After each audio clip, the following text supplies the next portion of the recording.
Olá a todos! Eu sou Beatriz Santomauro, da equipe de comunicação da plataforma Conviva Educação. Hoje nós estamos começando a série criada em homenagem ao Dia dos Professores e Professoras, que demos o nome de Especial Quem Ensina. Para iniciar o encontro com nossos convidados, vamos mostrar o depoimento de Luiz Miguel Martins Garcia, presidente da Undime e dirigente municipal de educação de Sudmenuti, em São Paulo. Ele também faz sua homenagem para o Dia dos Professores. Então vamos lá, é um videozinho curtinho, a gente já volta.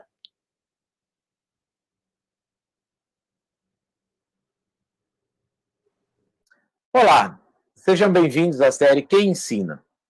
Esse é um momento espetacular para observarmos, ouvirmos, vermos histórias que transformam, histórias de quem ensina das mais variadas maneiras. Pelos toques muitas vezes sutis, por algumas ações outras vezes ousadas e intensas. E ao lembrar de ações transformadoras, eu não tenho como não lembrar de um momento que comigo aconteceu lá na sexta série da minha época, pelos idos de 1982, 83, uma aula de geografia. E conversando com a professora, eu comentei a respeito de um livro de computação. Um livrinho fino, estava sendo vendido numa feira do livro, e eu simplesmente não tinha como comprar, mas também não disse isso a ela. Eu disse que queria muito aquele livro, que era um livro interessante, que era um assunto que me chamava atenção. No outro dia, ela chegou e disse: você vai lá buscar aquele livro. Professora, não, eu vou pegar mais para frente. Ela falou: não, eu gosto de dar livros de presente, e quero te dar esse presente. E eu, pouco constrangido, como recebo, não recebo, mas recebi. E aquele livro, ele abriu horizontes. E não foi nem na computação, não. Ele abriu ainda mais o horizonte da leitura, mas, sobretudo, o meu poder de transformação. E esta mesma professora, tantas outras ações realizou, e, de repente, ela mostrou que muita coisa que para mim parecia impossível, era possível, factível. Dentre elas, conhecer o mundo. Acho que ela ajudou a desenvolver em mim a paixão pela viagem. Talvez seja esse o elo da geografia nessa história. Mas, minha querida professora Helena, que muito mais do que conhecimentos estanques da geografia, do livro presenteado, me mostrou, primeiro, que o livro é um passaporte para a liberdade, é um passaporte para aventuras, é a viagem garantida, nos permite estar no passado, no futuro, no presente, mas, sobretudo, transformar. E é isso o que acontece com quem ensina de verdade. Vai ser uma alegria conhecermos tantas outras Hélenas, Francisco, João, Maria, Francisca, Fernanda, Mariana, Jorge. Quem ensina, transforma. Vamos ver as histórias que a gente tem pela frente.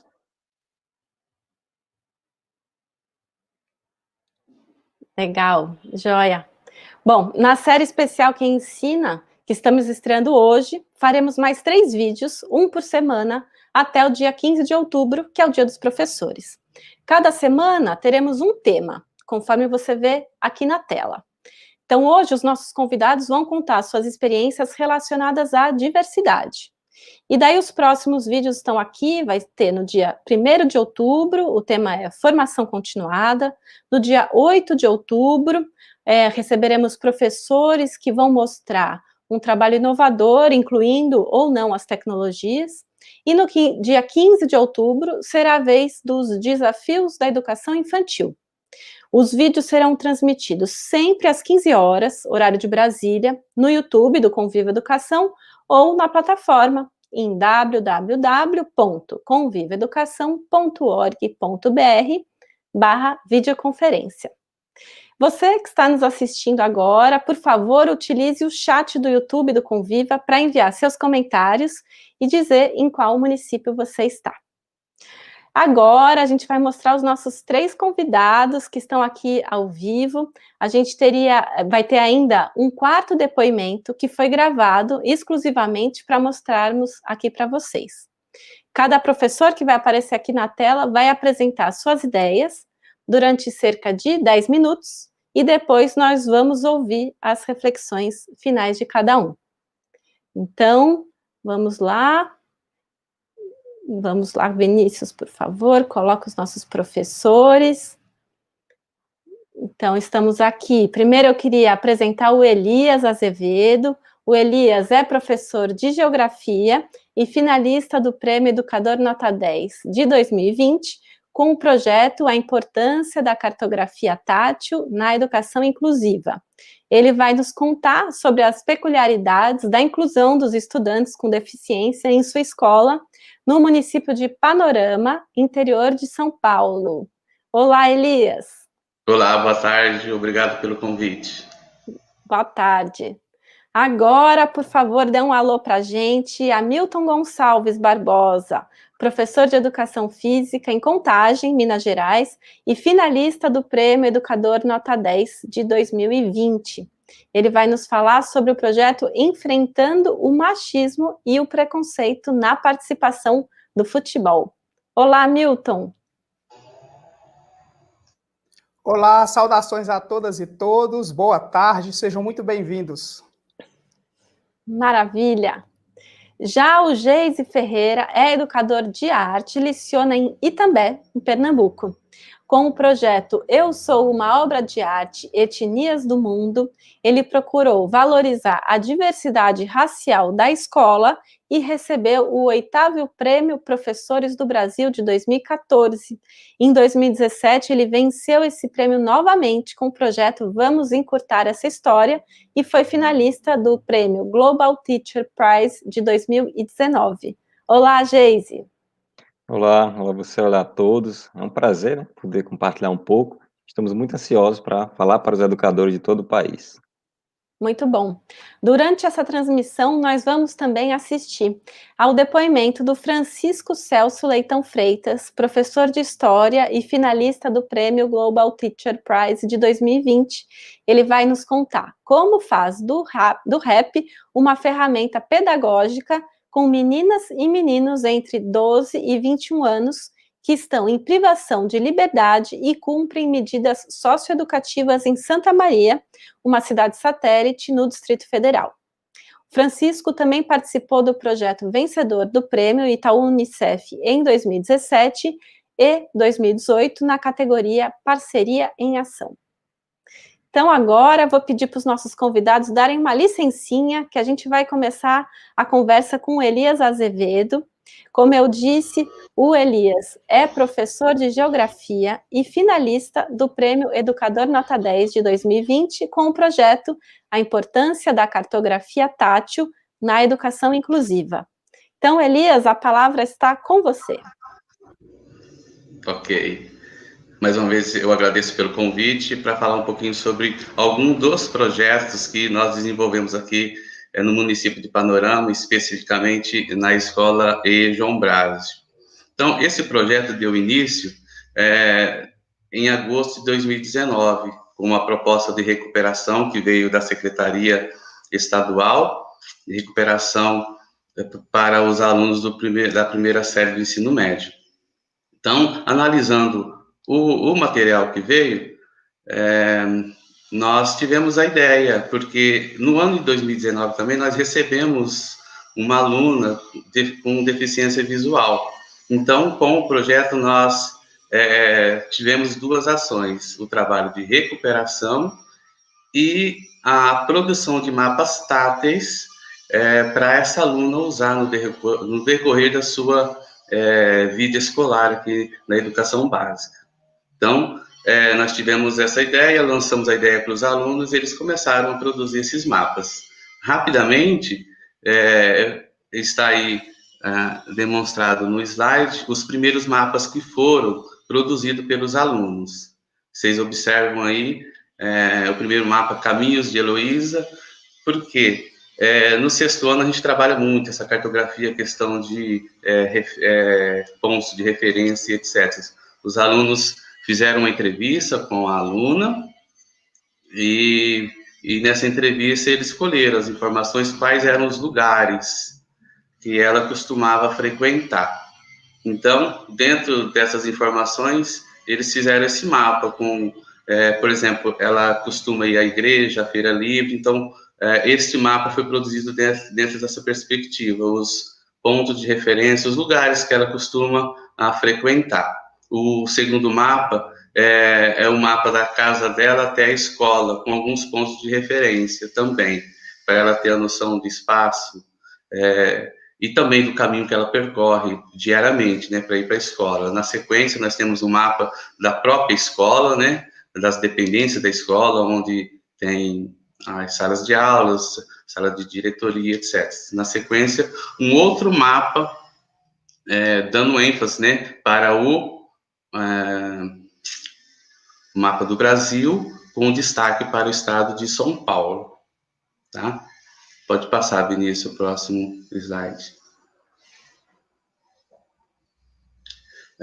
Depois dos mapas prontos, entregue pelos alunos, esse mapa foi entregue na sala de leitura para a Dionete. Ela é agência de organização escolar, é adaptada, onde todos os mapas foi transcrito para o Braille. Então, todos os mapas feitos, confeccionados pelos alunos, foram transcritos para o Braille. Tá? Pode passar, Vinícius. Aqui nós temos, eu acabei esquecendo de falar, na oportunidade, eu não era professor da aluna Heloísa, né? Eu estava sendo professor dos alunos da primeira série. Então, nós entregamos esses mapas para a professora da Heloísa, para ela usar nas aulas de geografia. Na oportunidade e na imagem, vocês estão observando a professora dando aula para a Heloísa com o mapa produzido pelos alunos, tá? Na sequência, nós vamos ter um vídeo, também nós fizemos um vídeo para ilustrar melhor como que foi essa ação. Vinícius, se você quiser passar o vídeo.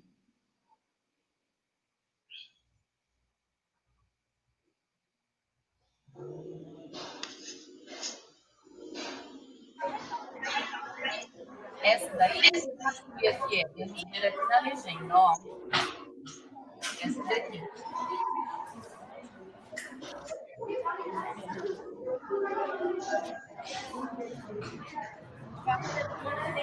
Isso, a bacia do Nordeste. Olha essa costura aqui agora, que diferente. Olha que chique, cheio de brilhinho, né? Olha, essa daí, como que ela chama?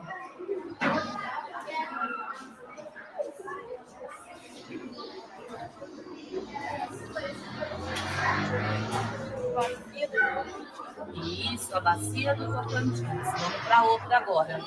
Ó, essa daqui, essa textura, ó, é de lápis apontado, tá vendo? Ó, tá sentindo? Lápis apontado. Como é o nome dessa bacia?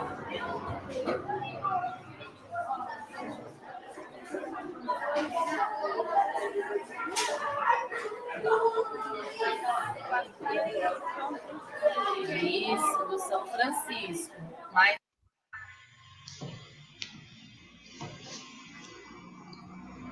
Muito bacana. E agora, esse ano, Elias, com as escolas fechadas por causa da pandemia do novo coronavírus, como é que se adaptou o seu projeto? Ah, sim. Então, o projeto deu continuidade, um pouquinho diferente por conta da pandemia, e também esse ano eu estou dando aula para a Heloísa, né, para a turma da Heloísa, e a princípio nós já havíamos, bem no início do ano, nós já havíamos dado início ao projeto, e veio a pandemia. Então, o que eu fiz? Eu convidei uma aluna da turma dela, coleguinha dela, para produzir esses mapas em casa. Então, a aluna Natália, ela produz, ela confecciona esses mapas, a gente passa orientações para ela via aplicativo e ela produz esses mapas. E a gente tem toda uma logística para isso, né? Ela produz esses mapas, ela leva para a escola com toda a segurança, aí a gente comunica a família da Heloísa busca esses mapas e realiza as atividades. Na oportunidade aí, eu coloquei essas imagens, a própria Natália, né, confeccionando o mapa em casa, e uma adaptação curricular, porque essa inclusão, ela funciona de forma plena, porque as mesmas atividades que os alunos estão tendo em sala, a Heloísa está tendo em casa, de forma adaptada para ela, né, com os mapas táteis. Está aí bem ilustrado na imagem. Perfeito. Se você quiser passar, tem mais... Mais um slide. Sim, isso. Aí nós temos imagem que a Heloísa tendo, né, as aulas remotas, que a mãe ajuda em casa. A gente passa todas as orientações via aplicativo, voz, vídeo, e ela realiza as atividades em casa com a ajuda da mãe. E tem um vídeo, Vinícius, ela tendo essa aula remota em casa, se você puder pôr para rodar.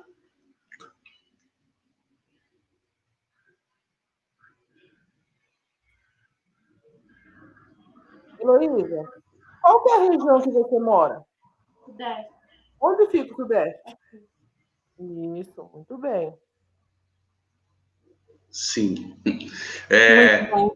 Então, eu acabei esquecendo, né, com relação ao histórico, né, clínico da Heloísa. Ela tem 13 anos, ela é aluna público-alvo da educação especial e deficiência visual de nascença, tá? Ela cursa o 7º ano na nossa escola aqui, João Brás.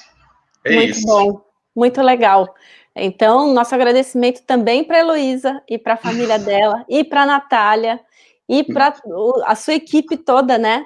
Que é na escola, cada um tem seu papel, né, Elias? Muito legal. Sim. Muito bom.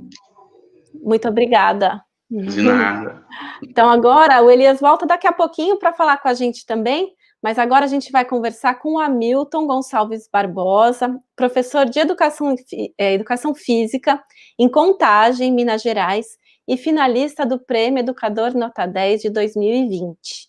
Ele vai nos falar sobre o projeto Enfrentando o Machismo e o Preconceito na Participação do Futebol. Vamos lá, Hamilton? Conta pra gente. Vamos lá, Beatriz. Vamos começar pelo fim. Vou pedir o Vinícius para rodar um vídeo que eu preparei especialmente para nossos espectadores.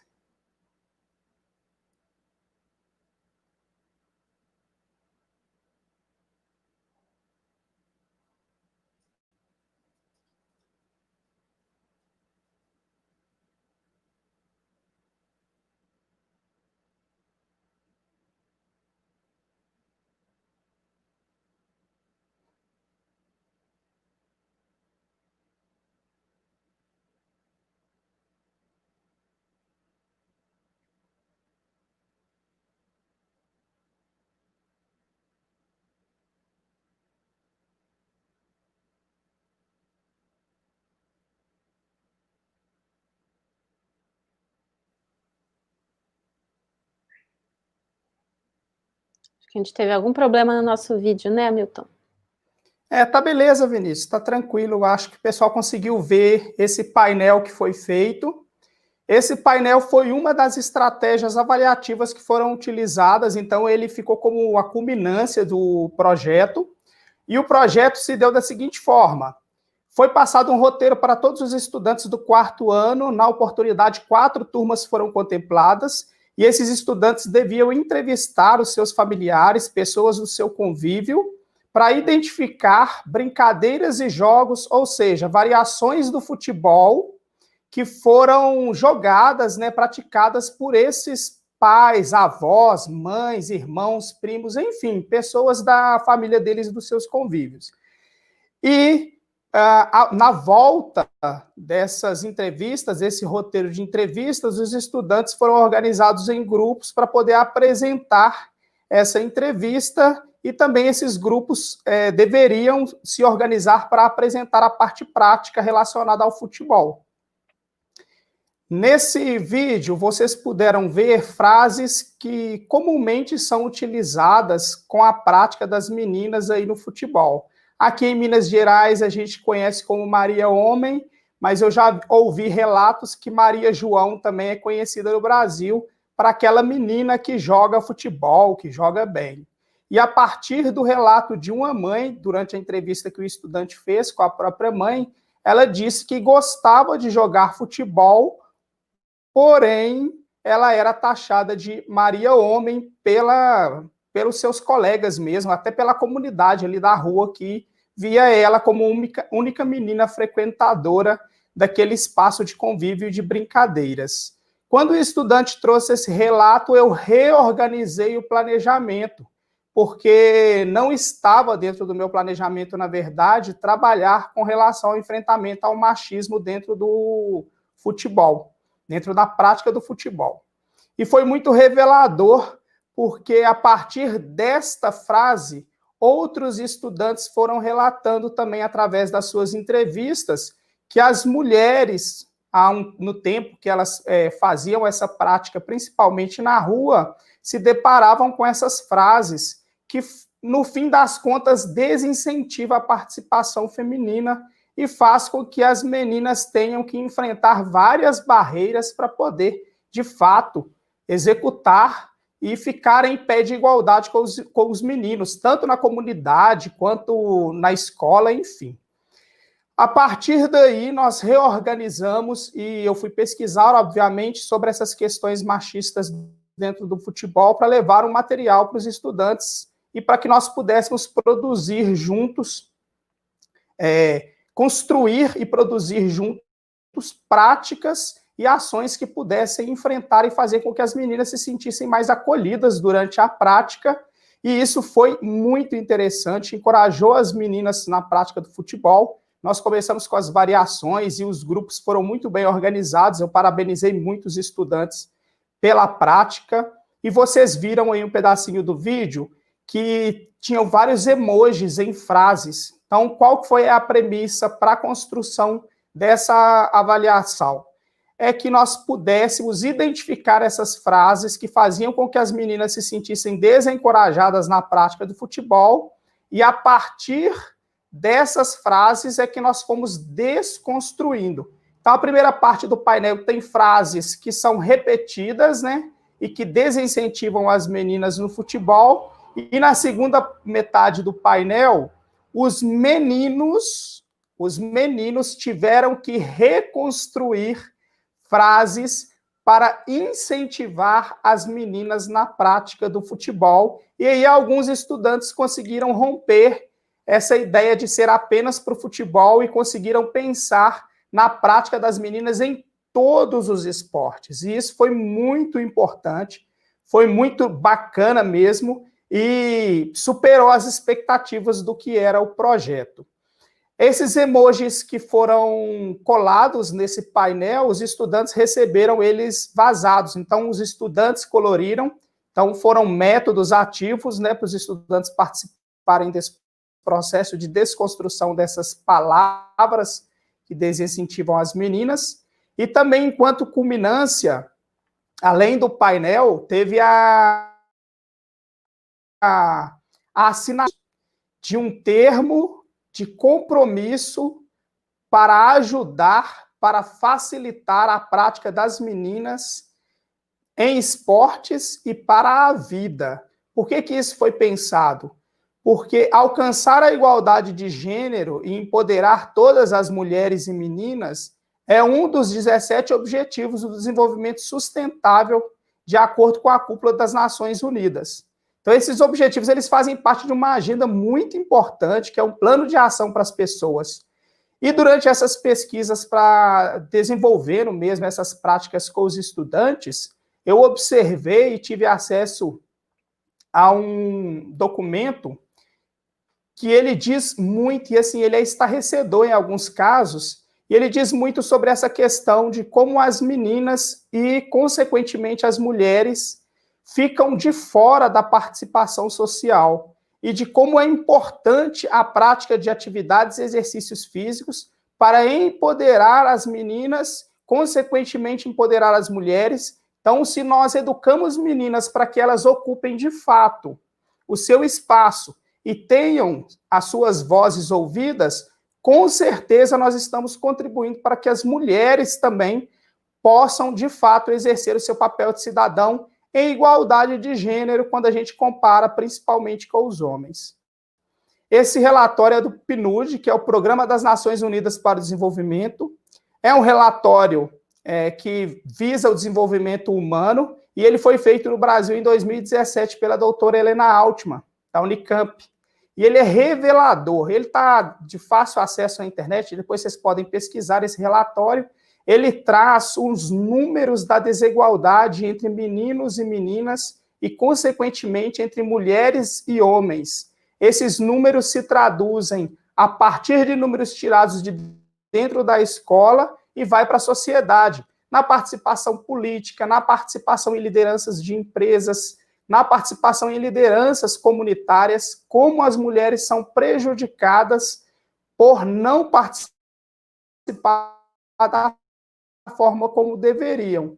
E aí, nós conseguimos pensar nessa relação. Obviamente, estudantes do 4º ano, tive o cuidado de inferir dentro da perspectiva e da expectativa deles com relação ao tema. E foi muito engraçado até, e muito bom, que as meninas, depois desse trabalho, quando ele estava chegando mais para o fim, começaram a reclamar, tiveram, assim, coragem para reclamar de outras práticas que os meninos tinham com elas, por exemplo, no horário de recreio em determinados lugares, e não deixar elas participarem de brincadeiras. Dentro da própria sala de aula, a relação que os meninos estavam estabelecendo de excluí-las pelo fato delas serem meninas. Então, foi muito importante e muito revelador durante o tempo que o projeto foi desenvolvido. Os estudantes apresentaram práticas de variações de futebol durante as aulas, foram organizados grupos bem interessantes, que trouxeram, além dessa questão relacionada ao enfrentamento ao machismo e ao preconceito da participação das meninas no futebol, trouxe também as questões relacionadas a discussões para o uso e apropriação dos espaços e tempos escolares para fora da educação física. Muito bom, muito legal, Hamilton. Você sabe que a Ana Laura deixou um comentário agora no nosso chat, dizendo que trabalha bastante isso com as crianças, que ela é inspetora de alunos e faz o recreio dirigido na escola e todos brincam juntos, sem preconceito. Muito bom, muito legal. E, Hamilton, você comentou que fazer essa abordagem não estava previsto no seu planejamento. Então, você precisou ficar bem atento para as falas dos estudantes para direcionar a sua decisão e fazer as intervenções, né? Essa escuta, então, foi muito importante para o caminho que o projeto trilhou, certo? Sem dúvida, Beatriz. Acredito em duas premissas básicas. Existem muitas premissas, mas duas básicas para que esse papel fosse desenvolvido, para que esse projeto pudesse se dar na prática. A primeira premissa é a questão da escutativa. Então, eu procuro o tempo inteiro, quando eu passo alguma tarefa para os estudantes, eles têm um portfólio, então dá uma atenção para essas tarefas e não simplesmente esperar que eles copiem, colhem, entreguem e recebam uma nota ou um visto. Então, a escutativa ela foi fundamental durante esse projeto e ela é fundamental para o meu processo, para o meu saber docente, para o meu desenvolvimento da prática no dia a dia. Uma segunda premissa que eu prezo muito por ela é métodos ativos, que realmente os estudantes sejam protagonistas, partícipes do processo da construção. Dar a eles, não é nem voz, essa questão aí é dar ouvidos ao que eles têm a dizer. Os estudantes são capazes de pensar por si mesmos, obviamente, a gente não tem o poder de transmitir o conhecimento é aprendido de dentro para fora. Então, sair um pouco, muitas vezes, dessa questão da vaidade de ser professor e de achar que sabe tudo, e pensar ali dentro do que as possibilidades nos permitem, dentro do que os estudantes são orientados a fazer, o que eles pensam e como eles se colocam frente às situações que são postas por nós, professores. Nesse caso específico, quando os estudantes foram lendo os seus relatos e entrevistas, eu estava atento o tempo inteiro e tiveram outros momentos, né, de dar ouvidos ao que eles estavam dizendo, mas hoje especificamente é com relação a essa questão do projeto do machismo, foi muito importante, na verdade foi determinante para que esse projeto pudesse se dar, ser desenvolvido e alcançar os resultados que alcançaram, que muito além da questão do prêmio, tem a ver com a aprendizagem dos estudantes e também a gente romper essa ideia de que precisa de uma determinada idade para trabalhar determinado tema. Isso não faz sentido. Assim, poderia ser trabalhado, por exemplo, essa questão do machismo e da igualdade de gênero com estudantes da educação infantil. O que vai fazer a diferença é a abordagem. Então, a abordagem aí com os estudantes do 4º ano foi uma abordagem no sentido de que eles pudessem realmente entender como as meninas estão levando desvantagem. E aí uma comparação que eu pedi para eles fazerem é com as mídias, de que forma que o futebol feminino é visto, enfim. Esse projeto teve muitos desdobramentos interessantes e trouxe muitos bons frutos. Um deles é estar aqui participando com vocês. Que maravilha! Muito bom, muito boa a sua presença. Bom, então agora a gente já ouviu o Elias, com a sua experiência com educação inclusiva, o Hamilton, com o projeto para combater o machismo. Eles dois, os nossos demais convidados que vão falar, estão abordando diferentes olhares para o tema de hoje, que é a diversidade. Então, agora a gente vai conversar com o Geise Ferreira. O Geise é educador de arte e leciona em Itambé, Pernambuco, e com o projeto Eu Sou uma Obra de Arte Etnias do Mundo, ele procurou valorizar a diversidade racial da escola e recebeu o 8º Prêmio Professores do Brasil em 2014. Em 2017, ele venceu esse prêmio novamente com o projeto Vamos Encurtar Essa História e foi finalista do prêmio Global Teacher Prize de 2019. Geise, por favor, conta um pouco do seu trabalho. Olá, primeiro, obrigado pelo convite. É importante a gente falar de diversidade, que ela está muito presente em toda a sala de aula brasileira. Nós somos um povo mestiço e trabalhar com essa origem é fundamental para que o aluno se sinta pertencente. Uma coisa que eu percebi que não adiantava falar de arte romana, sou formado em arte, né? Então tem muito focado para o ensino médio, mas se a gente não parte do querer do aluno, principalmente da realidade onde ele mora. E aí surgiu o projeto para valorizar essa diversidade que eu vi na minha sala de aula, que os meus alunos não achavam bonita. Isso me incomodou muito enquanto educador. Todo mundo é lindo da maneira que é, e é importante empoderar o aluno enquanto esse fator. Eu vou pedir para passar uns slides que eu quero ir mostrando, já que eu trabalho de fotografia, nada melhor do que imagens para contar essa história, né? Para que vocês Perfeito. conheçam um pouco. Então, o projeto, vocês estão vendo aí, se chamava Etnias do Mundo. A ideia central é valorizar a diversidade étnico-racial que tem na escola. A gente fala muito sobre inclusão, sobre diversidade, mas trabalhar com ela e fazer que o aluno se sinta pertencente não é tão simples, né? Por isso que requer a gente ter um olhar diferente sobre o nosso fazer pedagógico.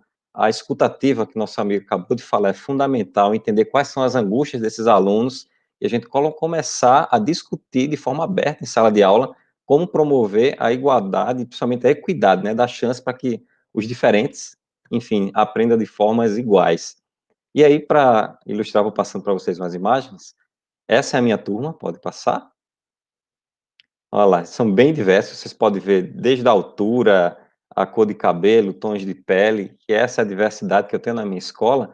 E descobri, né, conversando com os alunos, tudo começou o projeto quando eles foram fazer a inscrição para o Enem, que eles não sabiam como se marcar. Vou passar o próximo slide para vocês verem. Então, eles nessa pesquisa, como é que eles se viam? A gente tem um panorama da minha escola. Eu era em Frei Orlando, fica no interior aqui de Pernambuco, na zona canavieira. Então, a grande maioria se via como pardos, né, mestiços, 9,7% negros, 20% era em torno dos brancos, e 1,2% se dizia indígenas. Quando esse gráfico ficou pronto, que foi uma pesquisa que os alunos fizeram, tá bom? Eles saíram de sala em sala, colhendo essas informações com os colegas, e o que a gente descobriu era, esse número de 9,7% de negros não era real. O número de alunos de pele negra na minha escola é muito maior. E por que será que eles não apresentavam, não se sentiam à vontade de falar sobre isso? esse gráfico mostra que eles não se sentiam representados dessa forma. E para isso, vou passar mais um aqui para vocês. Para isso, eu tentei, né, fui atrás da internet e encontrei um livro chamado Face a Face, Uma Jornada por Povos do Mundo, é de Alejandro Santos, era um fotógrafo da USP, e esse livro dele, vou passar mais algumas imagens para vocês, passa aí, por favor. Olha a diversidade que tinha nesse livro. Eu adorei, comprei esse livro na internet, porque mostrava como tinha pessoas diferentes no mundo todo. Namíbia, nossa, na Inglaterra, no Japão, Guatemala, e um pouco dos 5 continentes que ele andava, ele fotografava todo mundo, e era isso que eu queria que meus alunos observassem. Olha a diversidade que tem no mundo, e ao redor deles, na própria sala de aula, tinham pessoas com essas características físicas do lado dele. E isso não quer dizer que eram feios, eram apenas diferentes. Passo, por favor. Então, para que vocês entendam como nasceu o projeto, a gente pegava a foto do livro, como vocês estão vendo, por exemplo, essa moradora da Namíbia. Então, levava para a sala de aula, pedia para que os alunos se observassem e vissem se tinha algum aluno, pode passar, que tinha alguma aparência com o livro. Então, aqui vocês estão vendo, os alunos acharam que a nossa aluna, na época, a Heloísa, tinha as características, então ela era convidada para ser fotografada, para ficar igualzinho ao livro, para que ela tivesse orgulho de ter a testa grande, de ter o lábio grosso, de ter o cabelo crespo. E para isso a gente pediu a ajuda da comunidade, como vocês estão vendo, maquiadora da comunidade, o fotógrafo era tio de uma aluna que veio para a escola fazer esse trabalho gratuitamente, pode passar, e olha o resultado como ficou lindo. A minha aluna Maria Luísa, linda, e olha como ela ficou parecida com a foto do livro que vocês estão vendo. E o projeto ele foi muito mais do que fotografia, tá bom? A professora de geografia montava um mapa com os alunos na sala de aula, a turma dela, no caso, o primeiro C, ficava encarregada de fazer uma pesquisa sobre a cultura, as vestimentas, enfim, as curiosidades do país estudado, que aí no caso era a Namíbia, e assim o projeto foi tomando corpo. Eu vou apresentar mais um para vocês, outra foto. Pode passar. Como ficou difícil a gente conseguir material, fomos para a adesão do comércio. A gente ia até os comércios, falava o que a gente precisava e fazíamos empréstimos, como vocês estão vendo aí. A gente pegava emprestado um tecido, uma blusa, um cordão, uma pulseira, fotografava, depois devolvia e com isso a gente fazia essa parceria que é fundamental, comunidade e escola. Pode passar? Quando as fotos ficaram prontas, a gente agora foi para a exposição. Na minha escola não tem um espaço, né, uma escola pública, né, muitas dificuldades com a maioria do país, então nós pedimos auxílio na cidade vizinha, a gente conseguiu a biblioteca da cidade vizinha, em Pedras de Fogo, na Paraíba, e lá a gente tirou os livros da biblioteca e fizemos essa grande sala de exibição, como vocês estão vendo, as fotografias pregadas na parede, os alunos felizes da vida, né, ao lado do seu trabalho, porque aí era para receber os estudantes de outras escolas. Colocamos um tapete vermelho, uma mãe de uma aluna nossa trabalha em casa de festas, e ela nos emprestou, que era para dar essa impressão de empoderamento para os meninos, né, eles realmente são os astros, tapete da fama aí. Então eles ficavam explicando todo o projeto, as escolas que iam chegando. Pode passar? E essas são as fotos prontas. Para vocês terem uma ideia, nós identificamos 20 etnias, 20 raças bem distintas dentro da minha escola. São todos alunos, como vocês estão vendo. Olha lá, a primeira é Namíbia, e aí foi bem interessante porque a gente utilizou o material que tínhamos à mão, tá bom? Por exemplo, a gente pintou o rosto dela com coloral, que é aquele condimento que bota para dar um sabor na carne, uma cor vermelha. O cabelo dela a gente fez com massinha de modelar, e esse cabelo crespo que vocês estão vendo é cabelo de milho. A gente pegava na feira quando terminava para compor esse look aí. O Tibé, né, era o nosso aluno que já tem esse olho mais fechadinho, então a característica do povo tibetano. Lá embaixo, Nova Guiné, então os homens da Papua Nova Guiné tomam banho de barro para fazer as suas apresentações, o aluno também fez esse mesmo trabalho. A Tailândia, né, o país das mulheres do pescoço de girafa, a gente também reproduziu aqui, utilizando o material que tínhamos, tá bom? Olha, 2 palitos de churrasco na cabeça dela, isso que ela está usando, esse tecido, era a cortina da escola, a gente pegou. Os esquimós, aí só uma roupa de frio, né, para a gente fazer, pode passar.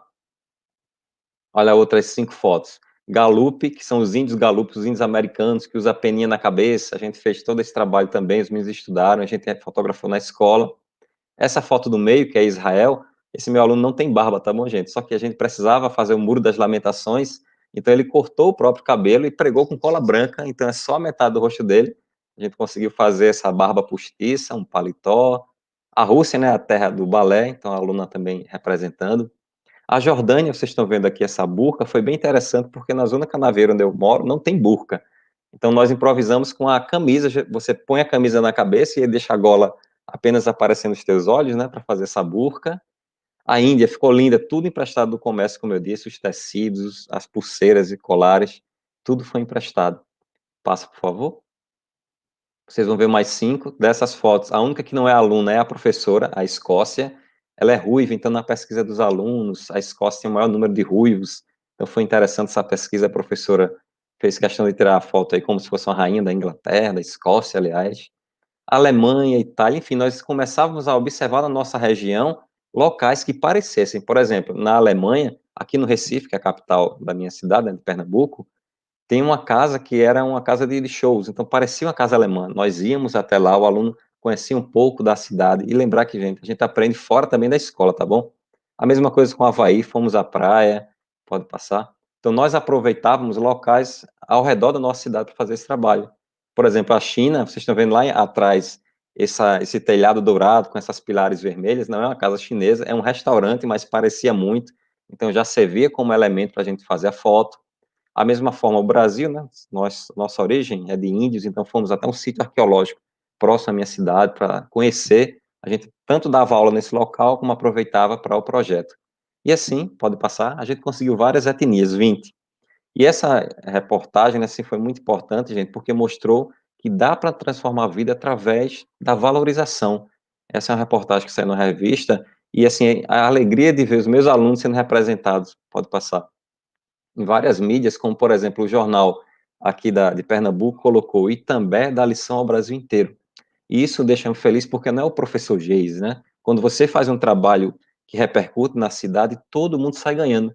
A minha cidade também, ela era conhecida por ser uma zona de tráfico, grupos de extermínio. Então, pela educação, você dá outra cara, como diz aí, ao país inteiro começou a conhecer a minha cidade por outras coisas, sem ser pelo lado negativo. Isso a gente consegue através da educação. Passa, por favor. Esse trabalho que eu acabei de relatar para você, gente, do Etnias do Mundo, vários professores ficavam perguntando, Geis, mas como é que faz? Como é que eu posso reproduzir em sala de aula? E aí, atendendo aos pedidos nessa quarentena, acabei escrevendo um livro, Etnias do Mundo, como valorizar essa diversidade na sala de aula. Então vai ser lançado agora, dia 15, no dia do professor. Quem puder acompanhar lá, depois vou dar as minhas redes sociais, né? Pelo Instagram, vou fazer uma live lançando o livro, que é de professor para professor. Porque uma coisa que eu aprendi, gente, o conteúdo tem que estar colado com a vivência do aluno, é isso que faz sentido. Então, para terminar, deixa eu só mostrar a imagem dos meus alunos para vocês, olha lá. Eu acho que a gente se faz em sala de aula, né? Eu só sou o professor que sou, porque eu parei para ouvir esses alunos entender, né, da angústia de ser negro, de ser gordo, de ser magro, enfim, tantos estereótipos que isso interfere diretamente na aprendizagem. Quando a gente tem coragem de pegar o conteúdo e colar com o que os alunos têm que aprender, isso transforma a vida deles. Demais, demais, Geise.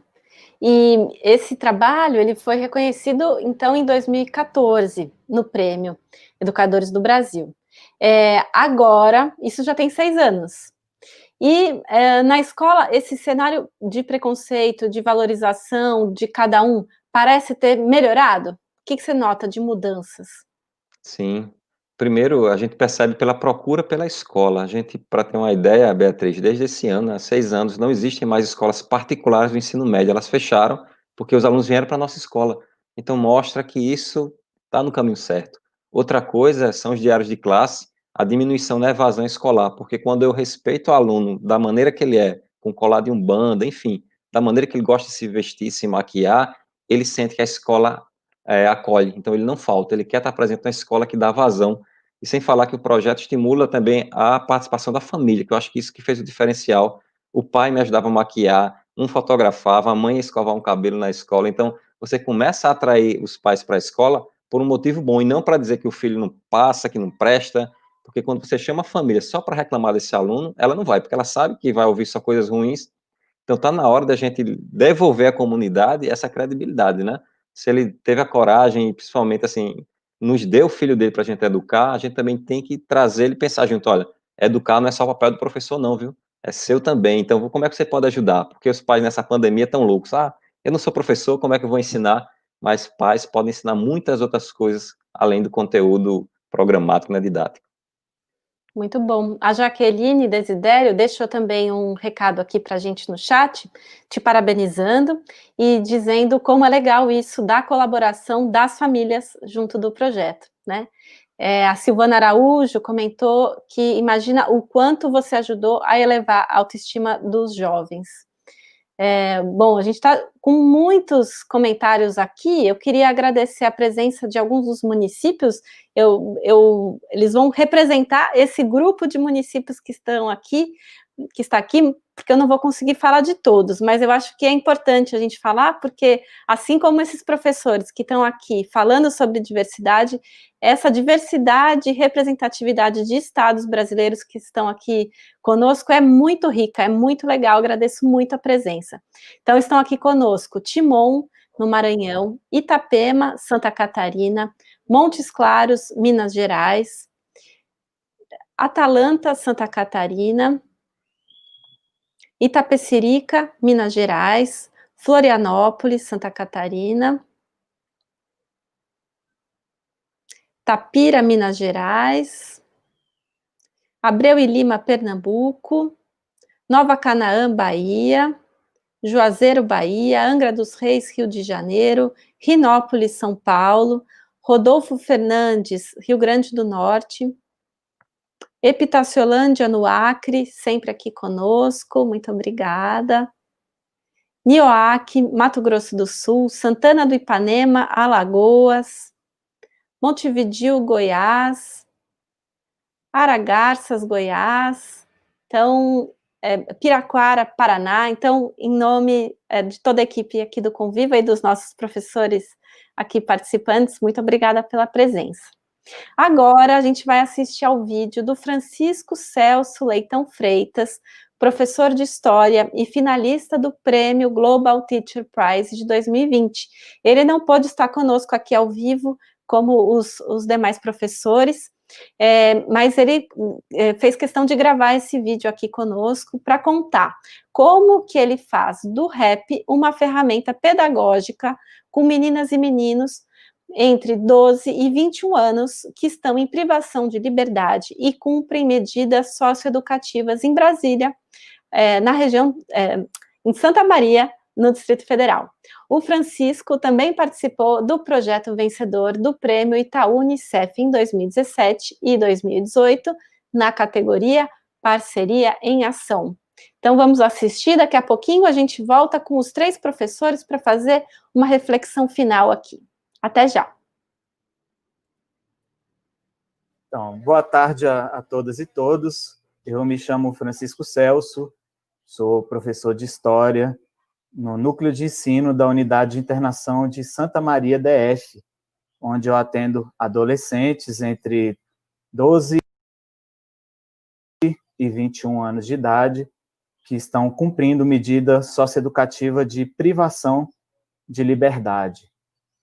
Eu atuo no sistema socioeducativo desde o ano de 2015, e lá eu criei um projeto que é premiado e reconhecido nacionalmente, que é o projeto RAP, em alusão ao gênero musical rap, né, que significa, a sigla RAP significa Rhythm and Poetry, ritmo e poesia, mas eu ressignifiquei essa sigla trazendo para a realidade do sistema socioeducativo como sendo ressocialização, autonomia e protagonismo. O projeto ele surgiu no primeiro ano que eu comecei a atuar lá na Unidade de Internação de Santa Maria, isso foi em 2015, 5 anos atrás, e quando eu tive o primeiro contato com os meninos e as meninas, eu percebi que eles não se enxergavam nas histórias contadas nos livros didáticos, mas eles se viam nas histórias narradas nas letras de rap. Então eu tive essa sacada de utilizar o rap como ferramenta pedagógica, né? Então, para quem não conhece o sistema socioeducativo, é uma realidade bem particular, né? Eu já dei aula nas escolas regulares durante muito tempo, eu estou no magistério público desde 2008, mas quando você prepara uma aula para o sistema socioeducativo, ela é completamente diferente da escola regular, porque lá é muito transitório, né? A turma que você entra hoje, se você entrar na mesma turma na semana seguinte, ela já está totalmente modificada, porque alguns meninos já foram liberados, já terminaram de cumprir sua sentença, outros novos chegaram. Então, você tem que planejar uma aula que seja significativa e consiga atravessar, tocar a mente e o coração do seu aluno naquele momento. Então, minha estratégia foi utilizar o rap como pretexto, mas também eu não utilizo qualquer rap, né? Não tem como a gente ser conteudista também, porque, como eu disse, às vezes você quer dar sequência no conteúdo, mas o menino acabou de chegar na tua turma e ele não assistiu a aula anterior, né? Então, a minha estratégia foi utilizar os eixos transversais do currículo em movimento da educação básica aqui do Distrito Federal, que são diversidade, direitos humanos e sustentabilidade. Então, já começa por aí, não é qualquer rap que eu utilize, é algum rap que aborde alguma dessas temáticas. Então, posso citar só como exemplo, se eu pegar o recorte, né, dentro do eixo diversidade, por exemplo, posso pegar o recorte racial. Então, eu vou utilizar como pretexto um rap que trabalha essa questão racial. Pode ser um negro drama dos Racionais MCs, pode ser uma Carta Mãe África do GOG, né, que é um rapper aqui do DF, o poeta do rap nacional. Se eu for falar, por exemplo, de violência contra a mulher, feminicídio, eu posso utilizar a letra Rosas do Atitude Feminina, e por aí vai. Poderia citar vários outros exemplos, né? E aí vem o processo criativo dos meninos e das meninas, né? Que eu deixo eles muito à vontade para expressarem o que eles aprenderam dos conteúdos na linguagem que eles se sentem mais à vontade. Então, tem aluno que expressa por meio de poesia, tem outros que por meio de redação, outros ainda por desenho, e boa parte deles por meio de letras de rap, né? O rap, ele é um gênero musical que faz parte aí da cultura hip-hop, que é muito presente na vida desses adolescentes, né? Pra vocês terem ideia, lá 80% dos internos e das internas se autodeclaram negros e negras, 100% deles são de regiões periféricas do DF em torno, onde o rap e a cultura hip-hop são muito presentes, né? Então, muitos deles expressam o que eles aprenderam dos conteúdos por meio de letra de rap. E eu, além de professor de história, sou produtor cultural também. Então, a gente começou a fazer esse casamento de educação e cultura, que eu acho que é um casamento perfeito. Tem uma frase da Fernanda Montenegro que me representa muito, que ela diz que educação sem cultura é esqueleto sem musculatura. Então, o que a gente fez foi tentar dar uma musculatura ao fazer pedagógico do núcleo de ensino da Unidade de Internação de Santa Maria. Então, por meio desse processo criativo deles, a gente começou a musicalizar as letras que eles produziam, as outras produções que não eram letra, né, os desenhos, as redações, e, enfim, a gente compilou tudo e lançamos já 2 livros com essas produções. Esse ano a gente ia lançar o 3º livro, e ainda estamos, né, nesse processo, mas foi um pouquinho interrompido aí por conta da pandemia, mas a gente ainda pretende finalizar o 3º livro esse ano. E veio o processo de reconhecimento também, né? No ano de 2017, a gente ganhou o prêmio local do Itaú Unicef. No ano seguinte, a gente ganhou o prêmio local, regional e nacional, também do Itaú Unicef. Nesse ano de 2020, a gente recebeu o prêmio de Práticas Inovadoras na Educação Pública do Distrito Federal. Eu fiquei entre os 36 melhores produtores culturais de Brasília pelo prêmio Cultura Brasília 60, e estou aí com um dos 50 finalistas do Global Teacher Prize 2020, que é considerado o Nobel da Educação, né? Então, é legal esse processo de reconhecimento, não pelas premiações em si, que são importantes também, porque dá um aporte financeiro para a gente estar potencializando o projeto. Hoje a gente consegue fazer um trabalho preventivo nas escolas regulares, a gente consegue fazer o trabalho de pontapé inicial do processo de ressocialização deles lá dentro da Unidade de Internação de Santa Maria, e ainda estamos conseguindo também acompanhar alguns egressos do sistema socioeducativo para que eles não reincidam no ato infracional, né? Porque a gente consiga fazer com que eles, de fato, rompam com esse ciclo infracional. Então, hoje a gente trabalha no tripé: prevenção, ressocialização e acompanhamento de egressos, né? Mas o mais importante desse reconhecimento todo, na verdade, é dar uma visibilidade positiva para o sistema socioeducativo, porque, geralmente, a mídia comercial, ela só noticia alguma coisa do sistema socioeducativo quando é uma pauta negativa, quando tem uma tentativa de fuga, quando tem uma rebelião, né? E tem muita coisa boa acontecendo lá dentro. A sociedade pouco sabe que dentro das unidades de internação existem um núcleo de ensino, que ele, assim como todo brasileiro, todo cidadão, eles têm direito à educação, que é um direito fundamental, então eles têm todo um processo de escolarização, e que, ao contrário que o imaginário social pensa, né, que eles são meninos e meninas problema, pelo contrário, eles são meninos e meninas com muitos problemas, ao contrário do que o imaginário social pensa, que eles são violentos e violentas, muito pelo contrário, eles não são violentos e violentas, eles são violentados desde os primeiros anos de vida, sofrem várias formas de violência, principalmente a violência estrutural, né, promovida pelo próprio Estado, que é a ausência ou precarização dos direitos fundamentais, como saúde, educação, emprego, moradia, renda, saneamento básico, e poderia enumerar vários outros, cultura, lazer, que é fundamental. Então, a gente vem conseguindo dar essa visibilidade positiva, mostrando que esses meninos, né, eles são seres humanos, como todos nós, que têm seus defeitos, né, mas tem suas virtudes também, tem suas potencialidades, e a gente está dando essa visibilidade positiva, mostrando todo o potencial que esses jovens podem oferecer, e que, infelizmente, o nosso país, ao invés de estar revelando talentos, está encarcerando talentos, né? Então, a gente precisa reverter esse processo aí, e eu acredito que a educação, ela é uma ferramenta por si só, né, como diz o Paulo Freire, ela não consegue transformar o mundo, mas sem ela tampouco o mundo muda.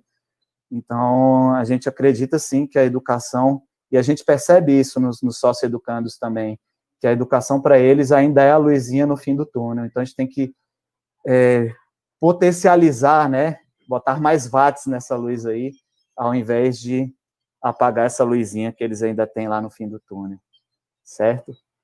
É isso, queria agradecer o convite aí, viu, Beatriz, Vinícius, e deixar um abraço aí para todas e todos que estão acompanhando, né, e sucesso aí para o Convívio Educação. Muito bom, muito emocionante, né, gente? Muito inspirador. Agora a gente vai passar para as reflexões finais, com os nossos 3 convidados aqui que estão conosco, e depois mais um vídeo do Francisco. Então, vamos começar com você, Elias. O que você gostaria de falar aqui para o nosso Oi, boa tarde novamente. Pessoal? Então, dentro de tudo que foi, né, apresentado, discutido, o que eu deixo como reflexão é que se não der para transformar o mundo, o país, o seu estado, se não der para transformar a sua escola, transforme a vida de um aluno, que já faz a diferença. Essa é a reflexão que eu deixo. Obrigado. Muito bom, isso aí. Eu queria agradecer a presença de mais alguns municípios que estão aqui, que registraram a presença.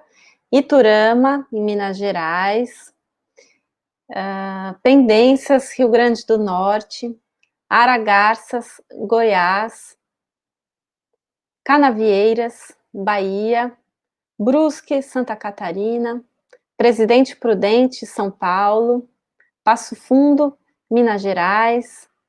Eu estou tentando falar muitos ou grande parte de vocês. Muito obrigada pela presença de todos.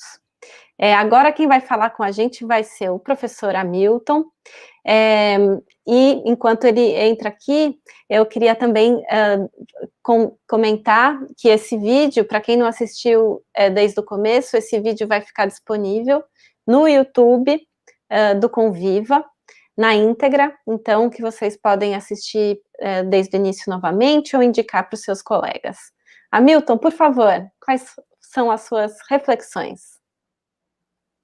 Nós precisamos nos atentar, enquanto educadores, que a escola é local privilegiado para que nós possamos transformar e acreditar que os estudantes são infelizmente contaminados com relação ao preconceito, ao racismo e a qualquer coisa negativa que está na sociedade. A gente tem que entender que esses sujeitos estão nesse local privilegiado e nós temos E aí vocês viram com todos os exemplos maravilhosos das práticas dos professores, nós temos a responsabilidade de fazer o que está ao nosso alcance, independente da situação política, da situação local, da situação da escola. Todas as práticas são reveladoras quando a gente percebe que todos os professores que deixaram seus depoimentos aqui nessa tarde foram práticas que podem ser inspiradoras para todos. Nenhuma prática teve um envolvimento de algum recurso muito grande, principalmente financeiro. Entendamos e possamos aceitar que a escola é tempo e espaço de transformação, de acolhimento da diversidade e tão importante quanto, falando do meu projeto, da igualdade de gênero. A partir desses pressupostos, nós faremos com que a educação e a escola, de fato, se faça na prática com o seu dever, com o seu papel social, que é um papel de enfrentamento. Não podemos esmorecer com tudo que está posto ou com tudo que será posto durante todo o tempo que nós estejamos dentro das escolas. Sejamos enfrentamento em todo e qualquer tempo. Obrigado a todos, boa tarde, excelente tarde para a audiência e para quem vê esse vídeo depois. Muito bom, Hamilton, obrigada. Agora, o Geise. Por favor, Geise, a palavra está com você. Primeiro, agradecer o convite, né, falar para os educadores que estão nos ouvindo, ou nos ouvirão depois, que não esmoreçam mesmo, né? A gente não é fácil ser professor num país que não há uma valorização, mas quando você lembra que esse aluno tem você como exemplo, lembre que nessa pandemia, principalmente, eles estão sofrendo todo tipo de abuso em casa, de todo tipo de diversidade. Então, assim, essa segurança que você passa, dizer que isso vai acalmar, que isso vai passar, é muito importante. Né? Lembrar que você não é um doutrinador, você não é um sofressor, você é um profissional da educação, e quando você encara dessa forma, você faz o seu trabalho de forma ética, pensando sempre no bem daquele aluno. Então lembra, né, gente, se um médico salva uma vida, você, professor, salva uma geração inteira. Foi isso que aconteceu na minha vida, né, meu pai não pôde estudar, porque tem que trabalhar na roça, então ele é analfabeto, mas deu a mim essa oportunidade de estudar. Então, vocês que estão nos ouvindo, acredito, o seu papel é fundamental. Olhar para esses alunos, né, de diversas áreas, de diversas formas, e dizer para eles que eles são capazes de ser o que eles quiserem, isso é muito transformador. Então, não duvida do teu papel. Você é um excelente profissional, e você escolheu a profissão correta, a ajudar a moldar a vida desses alunos, né? A gente acho que é uma das poucas profissões que a gente tem esse poder na mão de modelar esses jovens para fazer a diferença na sociedade. Então, parabéns por serem educadores. Ótimo, muito obrigada, Geise. Agora a gente vai assistir as reflexões do professor Francisco, que falou agora há pouquinho para a gente, e agora ele volta com o vídeo gravado, e daqui a pouquinho aparecemos aqui novamente, para a gente finalizar.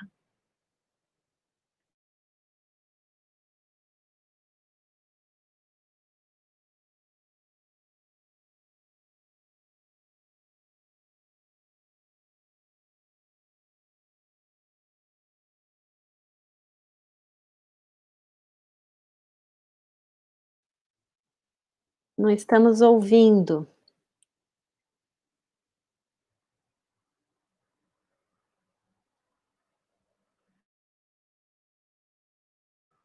A gente não ouviu aqui o vídeo, teve algum problema técnico, a gente vai colocar aqui novamente.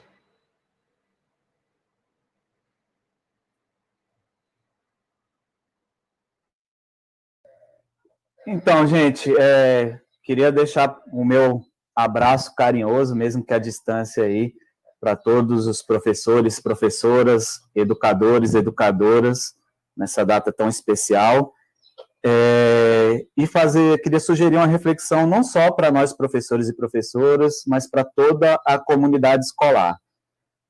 Alunos, alunas, servidores da limpeza, da cantina, lá da portaria, equipe gestora, enfim, nós temos que assumir o compromisso de tornar o ambiente escolar um ambiente mais acolhedor. Porque a gente ouve falar muito de evasão escolar, mas o que eu percebo é que os alunos não estão invadindo a escola, eles estão sendo expulsos, muitas vezes, da escola, porque a escola, que deveria ser um lugar acolhedor, muitas vezes acaba se mostrando hostil para esses meninos e para essas meninas. Então, eu já tive aluna que deixou de frequentar a escola porque ela sempre ia de touquinha para a escola, mesmo nos dias de muito calor, por conta da nossa sociedade racista. Ela tinha um cabelo muito crespo, ela tinha vergonha, né, de deixar o cabelo dela à mostra, ela ia de touquinha. E a escola tomou a infeliz decisão de mudar o regimento escolar e proibir o uso de adereços na cabeça, né? Boné, touca ou qualquer adereço. E desde então essa menina deixou de frequentar a escola, né? Isso acontece muitas vezes com um menino que é homoafetivo, para o menino e a menina que professam uma fé na religião de matriz africana, e por aí vai, certo? E só para vocês terem ideia da realidade onde eu atuo, a maioria dos jovens que chegam na unidade de internação, eles deixaram de frequentar a escola, e eu volto a frisar, eles não evadiram, eles foram expulsos dessa escola que foi hostil para com eles e não foi acolhedora. Geralmente eles deixaram de frequentar a escola no 6º ano do ensino fundamental. A grande maioria deixou de frequentar a escola no 6º ano do ensino fundamental, ali com 11, 12 anos de idade. E para eles começarem o ciclo infracional, dura ali, depois que eles abandonaram a escola, cerca de 3 anos. Ali com 14, 15 anos, eles entram para a vida infracional. Certo? E quem está dizendo isso não é o professor Francisco, são os números que dizem isso. Então, a mensagem que eu quero deixar é essa: vamos tornar o ambiente escolar cada vez mais acolhedor, né? Porque quando a escola deixa de ser acolhedora, a rua acolhe. A rua não pergunta, né? Não cobra a sua vestimenta, não cobra se você está com adereço X ou Y, não julga se você tem tatuagem ou se você não tem, não julga a roupa que você está vestindo, ela não julga, ela simplesmente recruta. Vamos tornar o ambiente escolar cada vez mais acolhedor, respeitando a diversidade. Aliás, não é nem respeitando, acho que a gente tem que venerar o diferente, porque a gente só aprende com o diferente. Se todo mundo pensasse igual, agisse igual, vestisse igual, ninguém ia ter nada para ensinar para ninguém. Aliás, não ia ter nem por que existir professor e aluno, né? Porque ninguém ia aprender nada. Por meio do contraditório, por meio do diferente, por meio do diverso, que a gente cresce como ser humano, que a gente cresce como profissional, que a gente cresce intelectualmente. Então, minha mensagem que eu deixo para todos os educadores e educadoras: vamos tornar cada vez mais, assumir o compromisso de tornar cada vez mais o ambiente escolar um ambiente acolhedor para todas e todos. Eu tenho certeza que no dia que isso acontecer, e no dia que esses jovens tiverem condições materiais para se manter, os convites das esquinas da vida não vão ser mais tentador, e não vai ter por que existir socioeducativo, nem sistema socioeducativo, nem sistema prisional. Muito bom, é isso aí. Francisco, Geise, Hamilton e Elias, muito obrigada pela presença de vocês. Estão aqui conosco os 3 educadores que puderam estar aqui ao vivo. O Francisco gravou o vídeo anteriormente, então por isso que não está conosco. Parabéns pelo trabalho de vocês. Desde já, feliz Dia dos Professores para vocês e para todos que estão aqui conosco. A gente vai colocar aqui na tela a nossa programação de vídeos que vão ao ar nas próximas semanas. Todos eles são comemorativos para o Dia dos Professores, que é o nosso especial Quem Ensina. Então, na semana que vem, dia 1º de outubro, às 15 horas, horário de Brasília, o nosso tema vai ser Formação Continuada. Dia 8 de outubro, Inovação e Tecnologia. E dia 15 de outubro, os desafios da educação infantil. Em todos eles, a gente vai mostrar depoimentos de alguns educadores. Sempre às 15 horas, horário de Brasília, e transmitido pelo YouTube do Conviva Educação ou diretamente na plataforma Conviva, no endereço www.convivaeducação.org.br/videoconferência. Então, na semana que vem, a gente espera por vocês. Esse vídeo de agora, de hoje, vai continuar disponível na íntegra. no YouTube do Conviva e na galeria de vídeos da plataforma. Por favor, divulguem para sua rede, que acho que essas boas experiências todo mundo merece ouvir, né? São muito inspiradoras, muito boas. Obrigada novamente para todos que estiveram aqui presentes. Até a próxima!